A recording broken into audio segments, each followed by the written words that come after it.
नमस्कार, आप देख रही हैं नेक्स्ट 9 न्यूज़ पॉलिटिकल बाइट और आपके साथ मैं हूं क्रांति सिंह।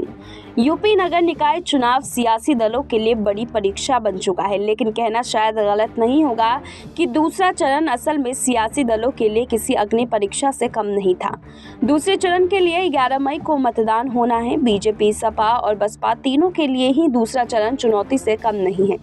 जानिए सियासी दलों के लिए नगर निकाय चुनाव के दूसरे चरण का मतदान क्यों महत्वपूर्ण है। बीजेपी ने इस बार उत्तर प्रदेश के सभी 17 नगर निगमों में कमल खिलाने का लक्ष्य रखा है। पहले चरण में महापौर की 10 सीटों के लिए चुनाव हो चुका है। 2017 के निकाय चुनाव में बीजेपी का कमल इन सभी सीटों पर खिला था।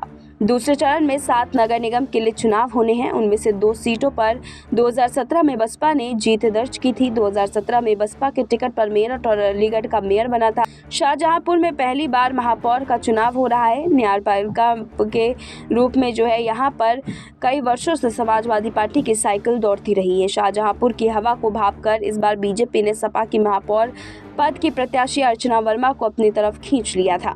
बाद में बीजेपी ने अर्चना वर्मा को ही महापौर बनाने के लिए प्रत्याशी के रूप में उतार दिया, लेकिन इसके बावजूद बीजेपी के लिए बड़ी चुनौती होगी। बरेली नगर निगम में बीजेपी ने निवर्तमान मेयर उमेश गौतम को एक बार फिर मौका दिया है। सपा ने निर्दलीय प्रत्याशी IAS तोमर को बरेली मेयर पद के लिए समर्थन दिया। 2017 में सिर्फ 12,784 वोट से IAS तोमर बीजेपी प्रत्याशी उमेश गौतम से चुनाव हार गए थे। राम की नगरी अयोध्या पर 2017 में पहली बार मेयर का चुनाव हुआ था। मेयर पद के लिए बीजेपी प्रत्याशी ऋषिकेश उपाध्याय ने कमल खिलाया। ऋषिकेश उपाध्याय पर आरोप लगने के बाद इस बार पार्टी ने टिकट काटकर गिरीशपति त्रिपाठी को प्रत्याशी बना दिया। अब बात करते हैं कि बसपा की आखिर क्यों दूसरे चरण का निकाय चुनाव पार्टी के लिए बहुत ज़्यादा महत्वपूर्ण हो जाता है। पहले चरण के 10 नगर निगम चुनाव में बसपा को खोने के लिए कुछ भी नहीं था, लेकिन पाने के लिए बहुत कुछ रहा। 10 में से कोई भी सीट ऐसी नहीं थी जहां 2017 में बसपा जीत पाई हो, लेकिन दूसरे चरण के चुनाव में बसपा के पास खोने के लिए भी 2 सीटें हैं, मेरठ और अलीगढ़। ऐसे में बसपा के सामने चुनौती अपनी इन 2 सीटों को बचाने की है। एक तरफ बीजेपी में सीएम योगी दोनों डिप्टी सीएम, प्रदेश अध्यक्ष से लेकर तमाम मंत्री निकाय चुनाव के लिए प्रचार में जुटे हैं, तो दूसरी ओर बसपा अपने स्थानीय नेताओं के दम पर ही चुनावी मैदान में है। समाजवादी पार्टी की बात करें तो निकाय चुनाव के लिए दूसरे चरण में सपा का गढ़ कहे जाने वाले इटावा, कन्नौज और औरैया जैसे जिले भी शामिल हैं।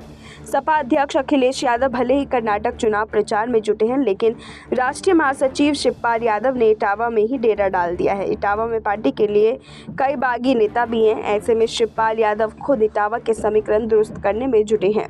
सपा के सामने शाहजहांपुर नगर निगम की सीट भी बड़ी चुनौती है।